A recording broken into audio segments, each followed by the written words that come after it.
E aí, gente, que tal agora a gente viajar lá para a Índia, melhor, para o sul da Índia? Vamos juntos? Nós vamos conhecer agora o trabalho feito aí por uma família missionária lá na Índia. E eu recebo com muita alegria, com muito prazer aqui no Tudo Mais, a Malu e o Carlton Beni, que estão aqui com a gente, que são missionários aí na Índia. Olá, bom dia, tudo bem com vocês? Tudo bem, obrigada. Que maravilha, viu? O seu marido, o seu esposo fala português? Muito pouco? Não, muito pouco. Falo inglês. A gente, vou pedir então, e você vai traduzindo pra gente o que ele falar então. Pode ser, Malu, combinado? Pode ser. Olha, gente, vamos lá. A Malu, ela é brasileira, é missionária na Índia. Ela é casada com um pastor indiano, Carlton Beni. É Beni o sobrenome, falei certo? Isso, Beni. Yeah. E eles têm 4 filhos. Que maravilha, que bênção. Eu quero começar dizendo o seguinte, que missão, né? Que desafio. Como que essa história começou na sua vida? Como que você foi parar aí, Malu? Conta pra gente. Bom, o desejo de fazer missões em outro país começou em casa com a minha mãe. A minha mãe sempre falava muito. Ela, mesmo que a igreja local não falasse muito de missão transcultural, minha mãe sempre falava sobre os povos não alcançados. Ela tinha um desejo de ir para a África e ela falava muito. A gente orava muito pelos missionários desses países. E aí a gente foi enviado pela igreja local para o interior do estado para implantar igrejas. E eu fui, e a gente do zero vendo na implantação, a salvação das almas feita pela minha família, e implantamos 2 igrejas no interior do estado do Rio de Janeiro. E eu fui tendo certeza que era isso que eu queria para a minha vida. Mesmo depois, voltando de lá, indo para o trabalho secular, eu sentia que estava faltando algo, né? Havia um vazio. E eu entreguei a minha vida assim, nesse sentido para Deus e falei, eis-me aqui, não sei como será, para onde irei, como irei. Eu achava que eu iria com a minha família, de alguma forma, para fora, para algum país de povos não alcançados. Mas entreguei minha vida para Deus nesse sentido, disse eis-me aqui, e fui esperando, aguardando. E daí passei para a faculdade no Rio de Janeiro, para a UERJ, faculdade estadual. Fui fazer inglês, que eu nunca tinha tido oportunidade de estudar inglês. É uma família muito simples, eu vim de um local muito simples. E aí fui ficar na igreja mãe da nossa congregação, que é uma igreja missionária no Rio de Janeiro, a Assembleia de Deus de Olaria. E lá a igreja sustentava um missionário brasileiro aqui na Índia. E ele casou com uma indiana. E aí eles vieram visitar a igreja que sustentava eles. E eu ficando ali na igreja para estudar, eu ficava num apartamento da igreja que o pastor ofereceu. Eu fui me envolvendo com missões e eu fui tesoureira do departamento de missões, comecei a trabalhar ali na igreja em vários departamentos, ensinando a escola dominical. E um dia o pastor me mostrou também um vídeo sobre a Índia, que alguns brasileiros tinham feito aqui. E ali eu tive certeza que era para a Índia que eu tinha que ir, que me tocou muito, eu chorei, eu senti um amor muito grande para aquele povo, e eu falei para o pastor que eu queria ir para a Índia. E ele disse, então vamos nos preparar, quem sabe. Eu tinha 18 para 19 anos, e aí fui me preparando ali, fazendo cursos na igreja e me preparando tudo. E esse missionário brasileiro veio visitar com a indiana. E eles sabiam já que eu estava me preparando para vir trabalhar com eles aqui, quando eu tinha naquela época 19 anos. quando eles voltaram para a Índia, ela me manda uma carta. E na carta ela dizia: Malu, já que você está vindo para a Índia, você aceitaria casar com meu irmão? E isso é um choque muito grande pra gente, porque na cultura indiana isso é normal, né? A família, os pais arranjam o casamento dos filhos, e na cultura anglo-indiana, que é a cultura deles, eles são anglo-indianos, eles também sugerem, né? Procuram bem uma proposta, assim, uma possível proposta, e aí o casal decide, né? Os filhos, eles decidem. Mas quando eu li aquilo, para mim foi muito... Eu nunca tinha ouvido falar nisso, e eu não estava acreditando, eu achava que eu não estava entendendo a carta. E aí eu comentei com a minha mãe, e minha mãe disse: diz sim, porque se for a vontade de Deus, vai acontecer, ué. Você não vai para lá, vocês vão se conhecer. Meu Deus! E aí eu escrevi para ela e falei: fala para ele escrever para mim, então, vamos ver, né, quem sabe. E aí ele escreveu uma carta muito linda, eu falo que foi amor à primeira letra. Eu me apaixonei pela caligrafia dele. Eu falo que até hoje não encontrei um homem que tenha a caligrafia mais bonita. E ele mandou um cartão, papel de carta, tinha um versículo, ele fez um poema. E aí a primeira pergunta foi: você aceita casar comigo, sim ou não? E aí...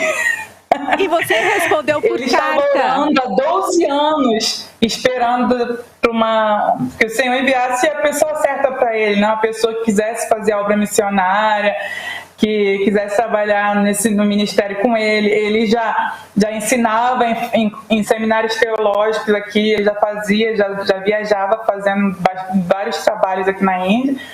E aí... E eu falei: sim, eu aceito, se for vontade de Deus, sim. E aí a gente se correspondeu por 2 anos, até que ele pôde vir ao Brasil, e ele já veio para casar. E aí ele chegou, só demorou um pouco porque o problema de documentação e tudo. E aí a gente se casou, e 1 mês depois do casamento eu vim para a Índia com ele. E estou aqui há 21 anos. Então vocês estão casados. Vocês estão casados há 21 anos. Que incrível. Isso. Pergunta aí pro Carlton, por favor, se ele sentia que você era a esposa, a mulher que Deus escolheu para ele. Vamos lá, vamos ver. Como é que ele responde? If you know that time when you wrote to me, from that time, if you know if I was the wife God had for you. Yeah, I was very sure about my faith in Jesus Christ, and I've been praying for many years for a life partner, and I believe that according to our prayers, whatever we ask God, God is willing to provide for us for the future of the ministry and so on. So I was certain when I was just stepping into the airplane. Then only I knew for sure that this is the girl that I have to marry. Ele orava há muitos anos, como eu falei, 12 anos, quando a gente começou a se corresponder, ele orava há 12 anos. Então eu orava há muito tempo, e eu tinha certeza da minha fé em Cristo, que ele me responderia. E quando tudo foi acontecendo, né, para que chegássemos a nos conhecer, Deus foi dando quando eu entrei no avião, eu tinha certeza que eu estava indo para casar com a mulher que Deus tinha para mim, porque I believe God is sovereign and He's in control of every action of all human beings. Eu creio que Deus é soberano e Ele está em controle, Ele tem um controle sobre todas as ações dos humanos, de nós. Eu estou encantada, juro, encantada com a história de amor de vocês. Encantada com tudo isso, encantada também com a sua coragem, né, de deixar tudo aqui, casar com um homem de uma família que você não conhecia, para viver na Índia. Agora vamos falar um pouquinho desse trabalho missionário. O Carlton, ele já era cristão, ele já era da igreja, você chegou, como é que foi? Como é que vocês começaram a fazer este trabalho aí na Índia? Então, ele se converteu, eles eram católicos, a família dele, né? Os anglo-indianos aqui na Índia ou são católicos ou protestantes. Então, eles eram católicos e ele se converteu numa escola protestante. Aqui tem muitas escolas implantadas pelos missionários europeus, então muitas escolas evangélicas, protestantes, católicas também, muitas, principalmente aqui. A gente está numa área de montanhas, a gente está na serra. Então, todos os europeus vieram implantar mais as missões aqui em cima. Então, tem muita escola de internato, que vem crianças da Índia inteira estudar aqui em cima. E elas são todas fundadas por missões, por missionários. Então, ele se converteu numa escola protestante aos 14 anos. Aos 19 anos, ele foi para o seminário. E ele estudou, ele tem 8 anos ele estudou no seminário, e ele já dava aula há muito tempo também, já dava aula há vários anos quando a gente se casou, em vários seminários. Ele já fazia trabalho de evangelismo, IBF, em vários vilarejos da Índia, pregação itinerante. Ele é um pregador do evangelho também, e professor, teólogo, e também é mestre em língua inglesa. Então, ele estava só esperando mesmo casar para poder implantar a igreja como pastor. E a gente, depois que a gente chegou, com a pouca ajuda que a gente sempre recebeu, mas ajuda fiel e acima de tudo a ajuda de Deus, a gente implantou igrejas, implantamos um seminário, que estamos tá até hoje funcionando, estamos trabalhando nele ainda, e vários trabalhos. Formamos vários obreiros ao longo desses anos. Então, eu cheguei, quando a gente voltou do Brasil, com as orações, o envio da igreja, onde nós casamos, a igreja de Niterói, o pastor Celso Brasil. Fez nosso casamento e orou por nós, nos enviou, e com a ajuda de amigos, de pessoas individuais, pessoas que foram conhecendo o trabalho, e a gente foi fazendo trabalho independente aqui na Índia. Agora, Malu, me fala uma coisa, como que é fazer este trabalho? Como é falar de Jesus, falar de Deus, do amor de Deus, pregar a palavra do Senhor em um país tão complicado, vamos dizer assim, pelas questões religiosas, né? As idolatrias dos deuses. Como que é isso? How is the priest gospel here? Such a problematic, difficult country, no? With so much idol and persecution. Yeah, it's a very sensitive and difficult thing to do in where we are. É muito difícil, sim. Tem que ter muita sensibilidade, né? Tem que ir bem com cuidado. We have to enter into the culture, understanding the culture and the need of the people, because primarily they don't first receive the gospel. They want attention to their personal needs. A gente tem que conhecer bastante a cultura, a necessidade do povo, que primeiramente assim não vai aceitar o evangelho, né, sem que você chegue até eles de uma outra maneira, né, através, na maioria das vezes, através da necessidade deles, que eles têm. And so one of the ways we have done is by education. We educate the people, the children, freely teach them English and so on, and slowly introduce the gospel through teaching of English. E uma das estratégias que usamos aqui para alcançar, por exemplo, as crianças, por exemplo,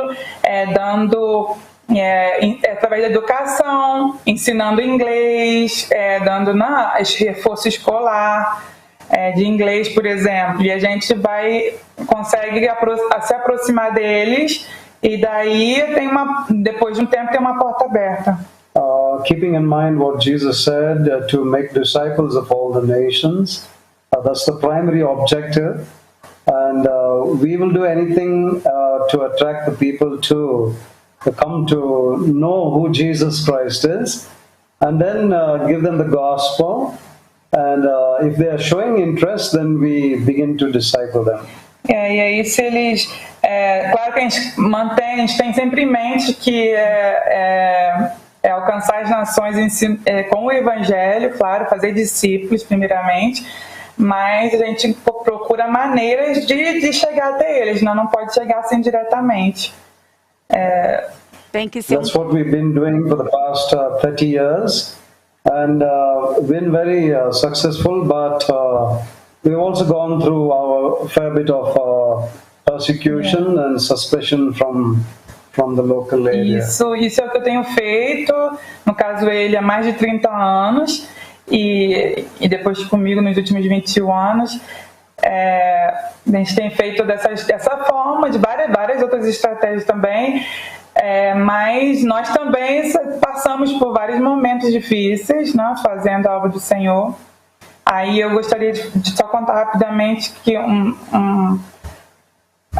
quando eu estava grávida do meu menino, há 13 anos atrás, a gente viajou para outro estado aqui, um estado vizinho, fomos 13 horas de carro, as duas filhas bem pequenas, e ele ia para ensinar a cristãos. Era um trabalho de ensino, tipo assim, um trabalho intensivo de ensino por 3 dias, que cristãos de vilarejos, pessoas muito pobres, estavam vindo ficar numa escola pública, ia ficar na escola ali, alojada, para 3 dias de ensino. Aí quando começou o ensino, entraram 3 homens grandes e simplesmente começou a bater nos pastores, puxou ele pelo colarinho, jogou ele lá fora, os outros, o intérprete dele, porque aqui na Índia cada estado fala uma língua diferente, tem mais 16 línguas oficiais, então sempre a gente precisa de alguém interpretando. Então um dos jovens do seminário que ele ensinava estava interpretando para o local também. Os homens botaram ele lá fora, começaram a bater nos 4 pastores que estavam ali e queimaram as Bíblias, quebraram o nosso violão, queriam já quebrar nosso carro. Eles estavam acusando a gente de conversão, de estar convertendo hindus, que aqui na Índia vários estados têm lei anti-conversão. Então, na verdade, eram tudo cristãos ali, mas eles estavam achando que a gente estava fazendo trabalho de conversão. E aí a polícia chegou, a TV local chegou, eles ficaram atrás das grades o dia inteiro, até a noite, e a gente ficou ali sem saber o que estava acontecendo, levaram eles. À noite passou na televisão local, aí a mulher do pastor me chamou para ver, passou ele e os outros 3 pastores atrás da grade, ninguém sabia o que ia acontecer. Alguém ligou, não sei de onde, um oficial, alguém que tinha alguma autoridade, que falou para a polícia local que devia liberá-los, depois de eles terem entrevistado os homens que acusaram e bateram. E aí, tarde da noite, voltaram para casa. Daí a gente louvou o Senhor, agradeceu e tudo, os homens voltaram, ameaçaram de novo, então resolvemos ir embora. E estava muito tarde, 1h da manhã, aí o nosso carrinho... E a gente saiu numa velocidade muito grande, era muito deserto, era interior mesmo, do interior assim. E minha menina de 3 anos acordou, olhou para fora do carro e ela falou assim: mãe, o cavalo branco, tem cavalo branco lá fora. E estava tudo muito escuro. E a gente indo numa velocidade grande para sair o mais rápido possível da localidade. Daí eu falei: não, vai dormir, não é nada não. E ela falou assim: não, mãe, tem cavalos brancos e os cavalheiros lá correndo lá fora. E daquele lado também. Quando ela falou cavalos brancos e cavalheiros, aí a gente viu que não era a linguagem dela, de 3 aninhos, assim, né? Ela nunca tinha falado algo parecido. Então a gente teve certeza que era uma confirmação de que os anjos do Senhor estavam com a gente, né? Que o Senhor tinha nos dado livramento. E aí nós voltamos para casa e no dia seguinte a minha filha mais velha começou a ter uma dor na perna. E ela sofreu muito com essa dor. Por muito tempo a gente não soube o que era. Ela tinha 6 anos e foi algo psicológico por ter visto o pai apanhando, né? Aqueles homens bateram muito nele, aí a polícia chegou, levou, aí ela viu na televisão ele atrás das grades. Então ela sofreu quase 1 ano com uma dor insuportável na perna, não conseguia andar, ficou paralisada. Todos os médicos, foi muito difícil pra gente. E a dor daí simplesmente passou depois de 1 ano, né? Depois de quase 1 ano. E depois de um tempo, quando ela ouviu o pai falar que ia visitar aquela cidade de novo, e ele foi lá, a dor volta. Olha. E de novo ela sofreu com essa dor, mais não sei quantos meses, dela não poder andar e não ter remédio que passasse a dor. E foram muitos meses, até que minha mãe, ela veio me visitar pela primeira vez na época. Aí meu filhinho já estava com 1 aninho. Aí, numa oração, minha mãe impôs as mãos nela com a outra missionária que veio e orou e pediu ao Senhor que livrasse ela, que curasse, que tirasse isso, porque estava muito triste a situação, e depois disso ela nunca mais teve essa dor. Mas assim, a gente é até afetado psicologicamente, emocionalmente, muitas vezes.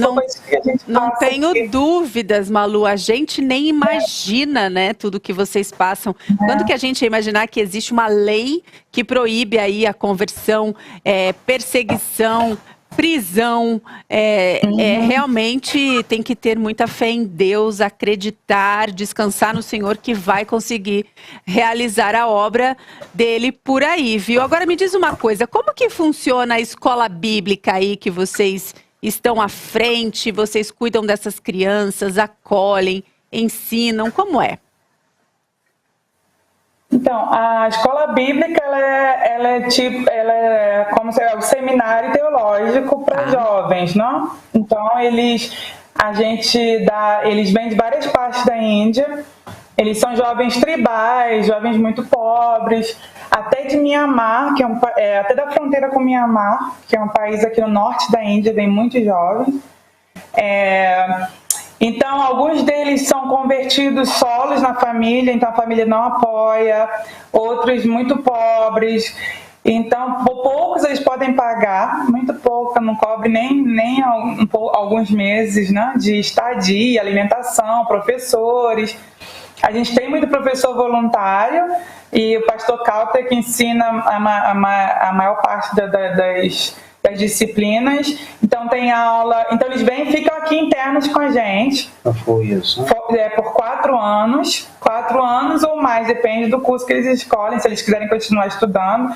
E a gente treina, né, em todas as disciplinas bíblicas, teologia, missiologia e treinamento de campo mesmo, para que eles aprendem inglês primeiramente. Ninguém vem sabendo inglês, então tem que aprender o inglês. E aprendem muito rápido. E é o pastor que ensina também o inglês para eles?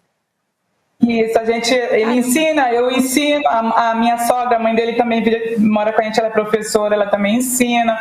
A gente tem aulas de inglês durante o curso. Já começa o curso, até as matérias de teologia, mesmo sem eles saberem.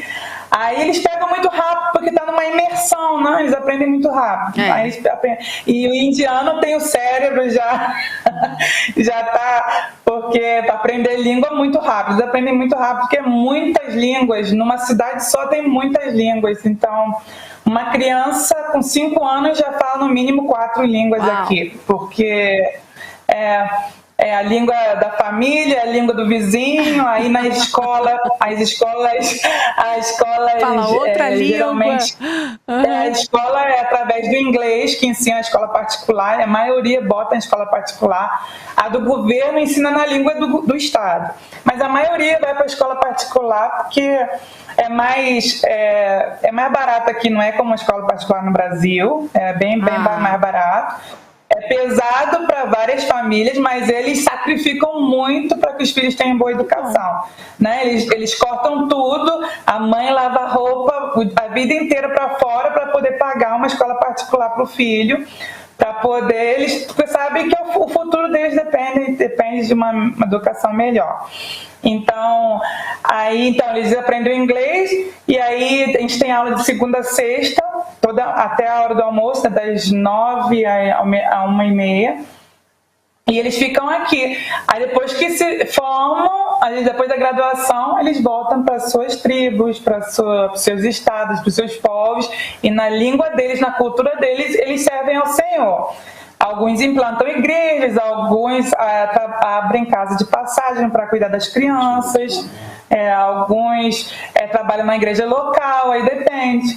E na maioria deles a gente tenta levantar algum sustento para eles, porque a gente põe esse desejo no coração deles de fazer a obra, de realmente servir ao Senhor, mas da onde eles vão tirar o sustento? Geralmente não conseguem, não estão em locais onde se consiga um emprego que eles ainda tenham, que vai dar uma renda assim, que dê para manter o trabalho e a eles e família. Então a gente também tenta levantar recursos para manter depois que eles vão e eles mostram um desejo de fazer a obra, de continuar. Que maravilha. Então é assim que a gente tem feito. Tem todo esse trabalho. Tem todo esse trabalho de evangelização, de cuidado, ação social, né, de acolhimento com essas pessoas. E o projeto Favo de Mel? Isso. Então, o Favo de Mel foi... A gente orou e a gente queria adotar 5 meninas, não? Órfãs, e como nossas filhas em casa.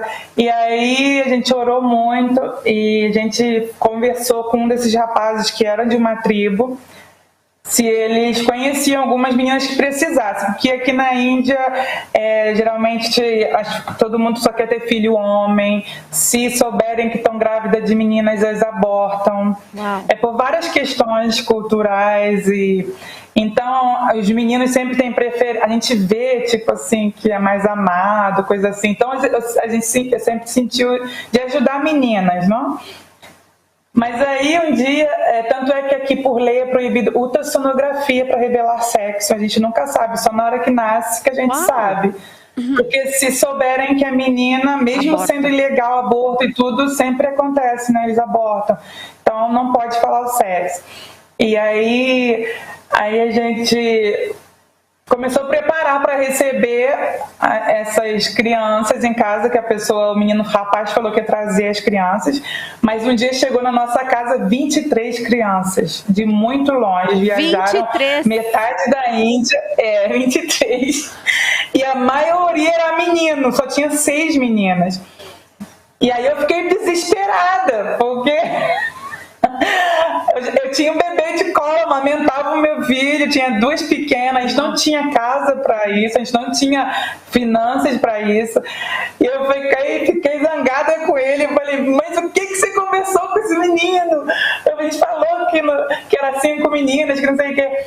E eu falei assim, vamos ficar com só os órfãos, ou só as meninas, deixa o resto voltar, porque não tem como.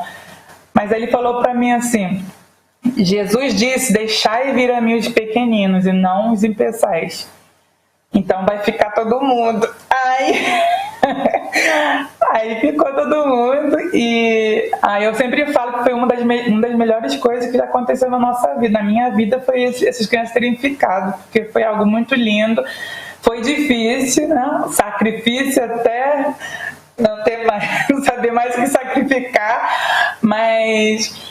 Em pouco tempo, a gente já chegou a ter 30 crianças dentro da nossa casa, mais os nossos 3, e todo mundo aprendeu inglês. Eles chegaram com a língua tribal, nem a língua assim do estado falava, então era comunicação por gesto. Tinha uns rapazes seminaristas da tribo, que no início ajudou a gente, não, alguns rapazes, mas eles aprenderam inglês, as crianças.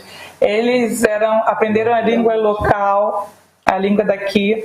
Eles se saíram os melhores na escola, chamavam a gente de mamãe e papai, e tudo, aprenderam todas, era criança que algumas não sabiam o que era um vaso sanitário, não sabiam o que era um sabonete, então a gente teve que ensinar de tudo. Eu perdi 10 quilos em um mês na época, mas tudo se encaixou e foi uma época que mais teve fartura na nossa missão, sabe? Mais ajuda, a comunidade inteira ajudava, provendo arroz e roupas. E o projeto, Malu, o projeto existe até hoje? E aí existe até hoje. Depois de 5 anos, houve um problema aqui, alguém deu parte para a gente no Conselho Tutelar, e as crianças tiveram que ir embora. Aí foi, de novo, algo triste demais, porque a realidade deles agora é totalmente diferente de onde eles vieram. Aí a gente pensa, como que eles vão voltar para aqueles vilarejos agora, para aquelas aldeias? Como vai ser a educação deles e tudo. Então, a gente pediu um rapaz que, inclusive, está aqui visitando a gente hoje, depois de muitos anos de vir visitar. Ele era um seminarista que veio estudar no seminário querendo aprender inglês. Ele era católico, ele não era evangélico na época, mas ele veio quietinho. Ele aceitou Jesus aqui, depois de um tempo foi batizado. Então ele era da mesma tribo. A gente perguntou, ele já ajudava a gente na época em Favos de Mel, e a gente perguntou se ele aceitaria voltar com as crianças para uma cidade próxima do local da tribo, e para alugar uma casa ali e continuar o trabalho que a gente está fazendo aqui, né, dessa casa de passagem, para poder eles irem para a escola, para poder continuar, pelo menos até terminar o ensino médio. E deu certo. Aceitou. Então, deu certo. Então, hoje o trabalho tem 13 anos e continua com crianças novas. As que começaram, alguns já casaram, alguns já têm emprego do governo, sabe? Alguns e alguns estão terminando a faculdade, uns estão começando a faculdade, e crianças novas passam também pelo lar. Excelente. Então, hoje está lá no centro da Índia, próximo da localidade. Olha, Malu, eu fico muito feliz, assim, é muito maravilhoso, né, todo esse trabalho que vocês realizam aí.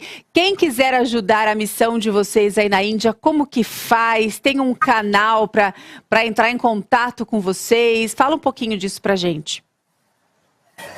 No momento a gente faz mais pelo WhatsApp mesmo, né? Porque a gente não publica nada nas redes sociais devido a esse problema. Uhum.